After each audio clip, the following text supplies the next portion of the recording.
Hi, welcome everybody. I'm Elena Giglia from the University of Turin, the Open Access Office.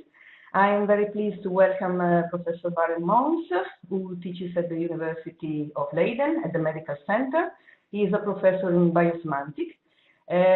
His group performs machine-assisted knowledge discovery. He is also one of the initiators of the FAIR data movement, and last year, in 2016, he chaired the high-level expert group of the European Commission on the European Open Science Cloud.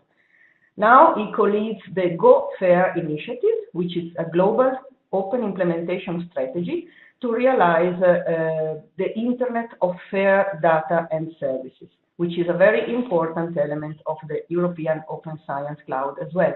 So, Barend, welcome to you. Thank you. And I would start asking you if you can tell something about the benefit of sharing data, even, let's say, in economic terms, like return on investment. Very well. So let me start by saying that the term data sharing now needs to be revisited as well, because if you talk to 90% of the scientists and people around the world and you say data sharing, what they actually seem to hear is I send my data somewhere else for others to use. That has happened a lot and is still happening, but in many cases the data sets that we deal with now are so large but also so private, in case of, for example, patient data, that they cannot be sent around. So one of the first things that we have to assume in the European Open Science Cloud and the Internet of Data is that, in essence, data should stay where they are. Of course, we can still send small sets around, but most of them will stay where they are. So we actually have to visit them to learn things from them. And therefore, we have to invest a lot in mechanisms of what we call distributed deep learning over data that are not sent around, although they are shared in a way, because you offer them for reuse. And the reuse is for 90% done by machines, because the sets are anyway too big for humans to review them. They're sometimes terabytes or petabytes large. So the return on investment is not only in better discovery. That's obvious. If we believe that open science needs machines to help us, then of course investing in fair data that are machine readable is obviously a prerequisite to get anything done. But the very first return on investment is that we reduce the enormous waste we have now. So there are lots of studies around, and you probably know them, that 80% of the data that are produced are lost in a few years' time. Phil Bourne from NIH even called them dark data. But that's one thing. So we lose a lot of publicly funded data, and they cannot be effectively reused, which is a big loss.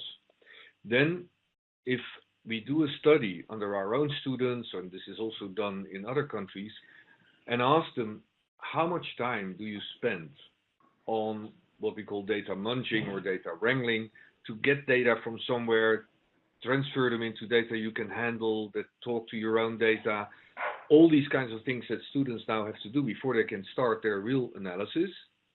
They report that this is anywhere between 60 and 70% of their time. Now, if you only look in our Leiden University Medical Center, we have 800 PhD students at any given time. So imagine the savings if we could reduce their time waste from 70% to 20%. That's already in the millions for one hospital. So there is much more effective use of data. We need to invest in publishing data in a reusable format, and we have these FAIR principles. And then, of course, the big return on investment comes when we do much better discovery on all the data we know and stop reinventing the wheel. Yeah. Can you please specify what do you mean by FAIR data, which is an acronym and not an adjective? Yes. So the FAIR acronym stands for findable, accessible, interoperable, and reusable. So data should be findable for machines and people, accessible under well-defined conditions. So there should be a license on everything, whether it's a workflow or a data set in the Internet of Fair Data and Services. Interoperable means that machines, preferably without the assistance of humans, can reuse data and workflows on the data. So it's not only the data, but also the workflows that deal with the data, the virtual machines. And that makes the final point, R, reusable. So that's, of course, the final goal. The F, the A, and the I are supportive to that. And very importantly, we mean also for machines. And one other thing I want to say about FAIR is that we first look at metadata. And metadata is, in effect, also data, obviously, and it says something about other data, about a real data set. And there are data that can never be FAIR themselves, like images, or next week I have a meeting with people from natural history museums. They have their specimens, like a biobank, and then you have metadata describing what is in there. They should be machine readable, so that at least a machine knows, oh, there is so many specimens of this particular species in this history museum, or whatever. So metadata should be FAIR, first of all, to be findable. And then in the metadata, it specifies the accessibility of the data, like this is the license, these are private data from patients, so you are not allowed to see them. But even my machine should know, oh, I cannot see this data set, although it's very valuable based on the metadata, but I have to call this doctor to get access to it or whatever. So FAIR means that data are reusable for machines and therefore also for people in a very easy way, not after 20 very complicated extract, transform, and load activities. You know? Yeah. So speaking about reusability, why open science is so important to better connect research and companies? Well, let's park the companies for 1 second, but research is now done throughout, also in companies. So companies become more and more research intensive, to the point where if I train a good data steward that knows how to deal with FAIR data, he's bought or she away by companies ranging from publishers like Elsevier to Albert Heijn, the big, supermarkets. They deal with big data all the time. So let's step away from the idea that research is mainly done in academia. The thing is, academia hardly does anything else than research, but companies do more and more research as well. Now they need a lot of public data to interpret their own data, whether this is weather data or social media data or genetics data. If you look at, for example, one of the most closed areas like pharma, increasingly they use big databases that are public, like UniProt and the Human Protein Atlas and Campbell. And if those are in FAIR format, and they are increasingly, and the data inside the company are also FAIR, with the A being very restricted. So FAIR is not the same as open. You define the A, the accessibility level. So your data can be completely interoperable, but the accessibility is put on 0. Only if you are part of my company, you can see these data. But now you can still combine them with data from other companies, with data from the public sector. And now you see patterns in these combined data, the linked data, that you would never be able to see without sharing these data in the sense of being able to see them all. Yeah. And open science is so important because that allows people to take into account data from many different disciplines, from weather data to genetics data to climate to whatever in the long run, and social media and wearables. Within a few years we all have several wearables or even insertables, robots circulating in our body, measuring everything all the time. And if you want to address the complex scientific questions of the future, you have to be able to see patterns in these big data. Therefore, you have to be able to access them under well-defined conditions. And don't think that open for the companies is easy. Not their own data. They may keep them secret. But even if a scientist, an academic, naively puts his or her data on the web for others to use, and there is no license, because you think, hey, it's open, I don't need a license, I just put it up, then companies won't touch it. Because they want to be absolutely sure they are allowed to do with the data what they want to do, and it doesn't influence their publication or their patent rights down the road. So what you will see is that there is a new way of doing science in academia and industry where public data and closed data are combined, so both have to be technically interoperable. And each of the data sets I use for a complicated analysis, I should be completely sure about the license and what I'm allowed to do with it. Yeah. So you are talking about the translation from knowledge to products, aren't Yes, you? yes. Yeah. And that's the So that's the concept of open innovation, you mean? Yes, and on open innovation, you know that the statement of the European Commission is not only open science, but also open innovation and open to the world. And although I agree with all of them, one of the things I always say is don't step out of your own boundaries. And I'm a scientist, and I'm not an innovator. That's a big misperception that has come into the world in the last decade or so, when more and more governments and funders started to say, oh, you only get money when you have already ideas what the product could be and how you'll be sustainable. This is killing for real science. So scientists have begun to dress up like innovators, but they are not. They don't know how to make things sustainable, to make a product. The product of a scientist, in my view, is knowing how things work. To get insights and knowledge. As soon as you have insights that may lead to a product, the only wise thing to do is turn it over to people who know about innovation, which is a very different process from science. And in my opinion, and I know that's controversial, scientists are about the worst innovators in the world. Innovation takes place for 90% in small, medium-sized enterprises and to a lesser extent also in larger companies. And that's one of the weaknesses in the European funding system.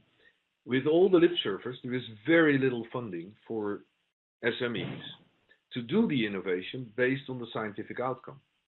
But again, also in this case, if the SMEs or the innovators have to spend 50% of their time to understand the scientific data and find them in the first place, and then they are not interoperable, there is an enormous loss also in the innovation process, because innovation is based on knowledge. So science fuels innovation, but it's not the same as innovation. Yeah. And I think that's a big mistake in the funding scheme for the last decade, that we have been forced as scientists to write all these beautiful things. Oh, we'll make a product. Well, it never happens, of course, because we kill every company around. Yeah. Because we don't think as a businessman. Yeah. You are right. You mentioned Europe funding. So what's going on in Europe at the moment on open science? Well, of course, we know that Horizon 2020 is there. It's supposed to fund science. And one of the things that we see happening that's very good now in Europe is that finally people start to understand that funding research infrastructure is part and parcel of funding good science. Because as long as the science funders say, nah, the infrastructure, we assume it's there. Who's going to fund it? So then people say, oh, what you propose, I'm proposing this research infrastructure for years. They say, oh, this is not rocket science. We only fund rocket science. Then I say, well, if everybody only funds the production of new rockets and nobody funds the rocket launcher, we will all be waiting to launch our rockets and they will not be launched. So they're useless. So the infrastructure, the EOSC, for example, the European Open Science Cloud, I would see as the rocket launcher for future rocket open science. If you don't have this infrastructure, forget it.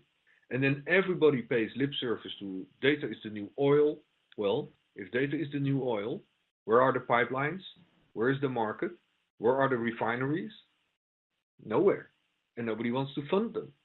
So if we want to make optimal use of data, knowledge, the services that can deal with large data sets, we need to build an interoperable global infrastructure, which we then define as the Internet of Fair Data and Services, where everyone, companies and academia, can use it. And we also need a completely new business model.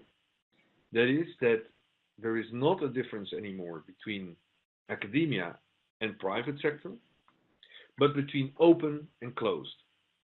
Yeah. So if you keep things for yourself, regardless whether you are a scientist that wants to have a Nature paper in 6 months from now, or a private company, you pay.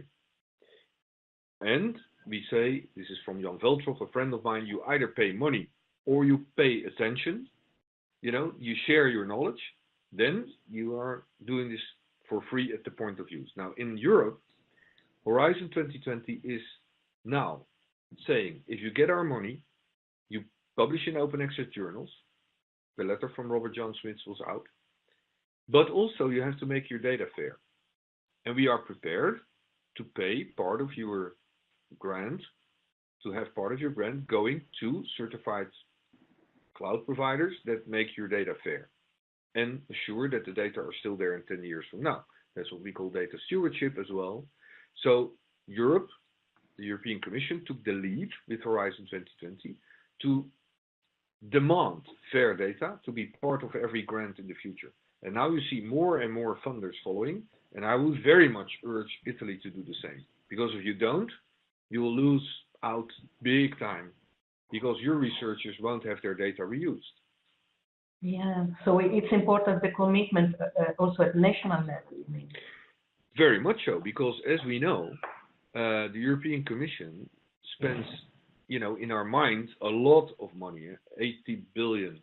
That's 5%, 5 to 10% of the total research expenditure in Europe, by definition. So 90% of every investment in science, infrastructure or rocket science, is from the member states, collectively. And if we look it's in our report of the high-level expert group, if we look at the amount of spending until the end of Horizon 2020, it will be close to €1 trillion still. And the Horizon 2020 is only 5% of that, first of all.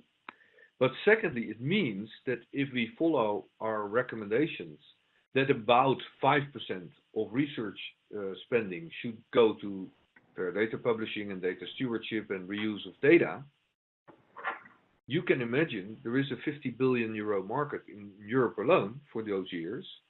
So what you see is lots of companies are also now coming in to become knowledge providers rather than publishers. So they collect and restructure knowledge. I would call them refineries in the oil metaphor, saying, here's the crude oil. We make very nice products from that, and you can use certain services around the data, and it's obviously perfectly okay to ask funding for that, money for that. Because if it's a valuable service, very much like you pay for your electricity or your water, you want to pay for it. But the data as such, if they are created by public funding, will be open by default. That's what Horizon 2020 now requests.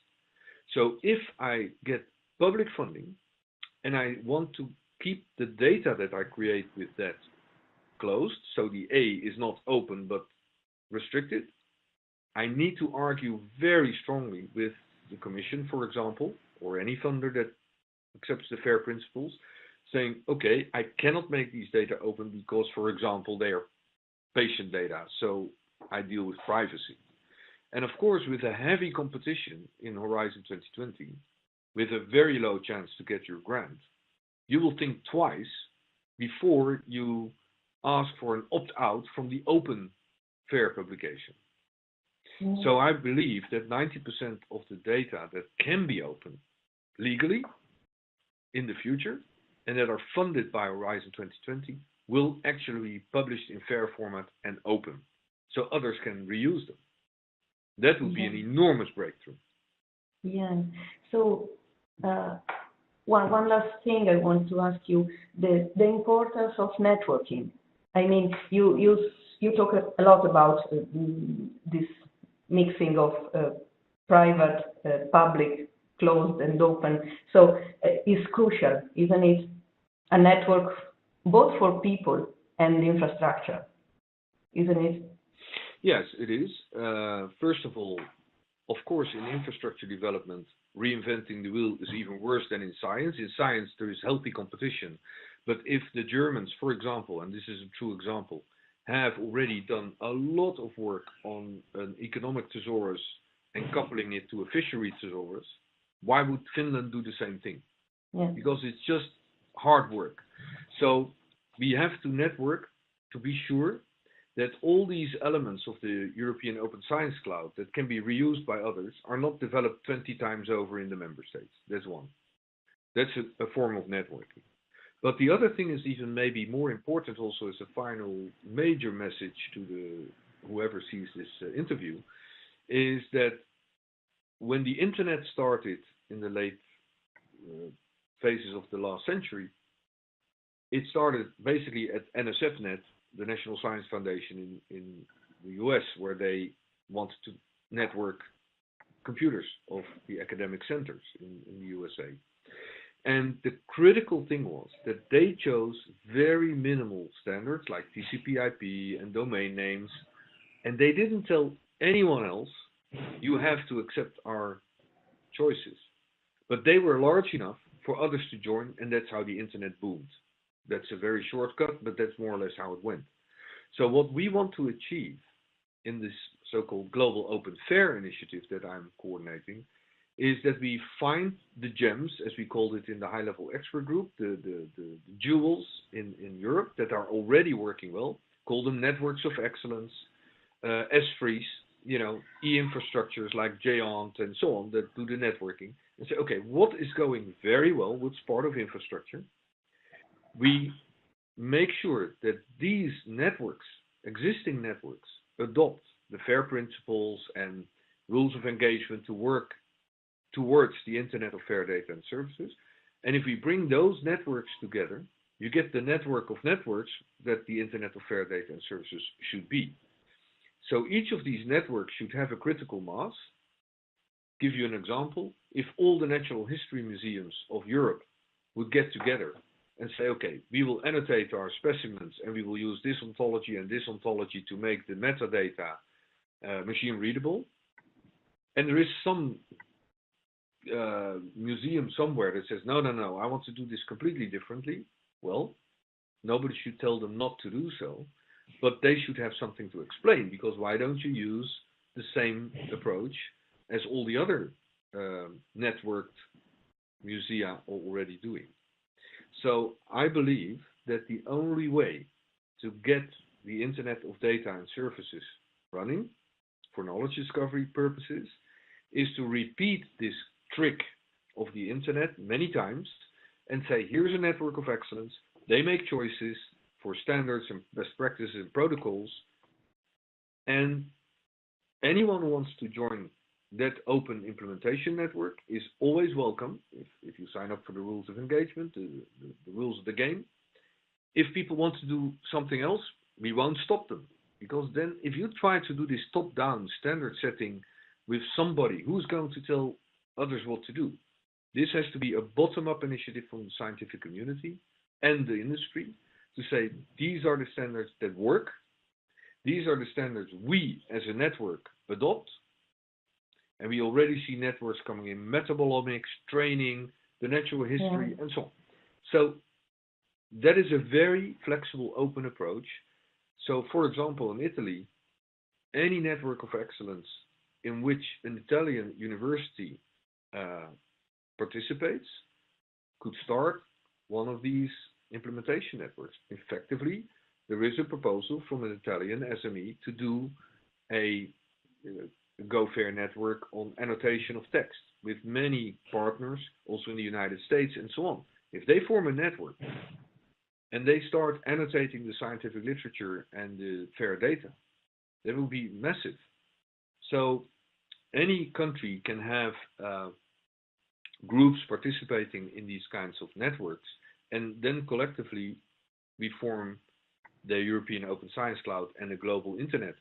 I don't think there is anyone who can sit down and say, we, even not the Commission or NIH or NSF, can say, okay, we control the new Internet of Data and Services. That will kill it. Yeah.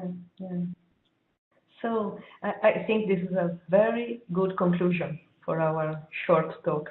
So I thank you really very much. It was a pleasure as usual. And whenever you need me, call me. Thank you really.